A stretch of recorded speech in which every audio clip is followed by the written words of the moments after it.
Medium range సినిమాలకు విడుదల తేదీ చాలా ముఖ్యం. పోటీ తక్కువగా ఉన్నప్పుడు బరిలోకి దిగాలి. కాదు కూడదు అని రిస్క్ చేస్తే వసూలపై ఎఫెక్ట్ పడుతుంది. ఇదే విషయం గమనించిన నితిన్ ఇప్పుడు తమ్ముడు సినిమా కోసం సేఫ్ గేమ్ ఆడుతున్నాడు.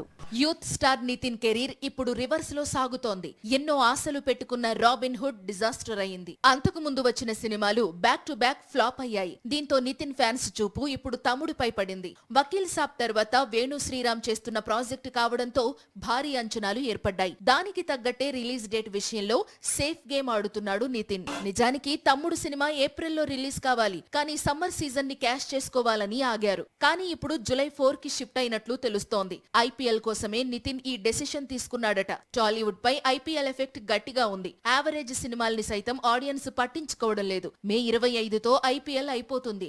అది పూర్తయ్యాకే సినిమా విడుదల చేయాలని ఫిక్స్ అయ్యారు. జూలై మొదటి వారంలో చెప్పుకోదగ్గ పోటీ ఏదీ లేదు.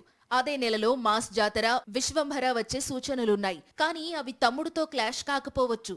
సో నితిన్ ఆడేది సేఫ్ బెట్టే.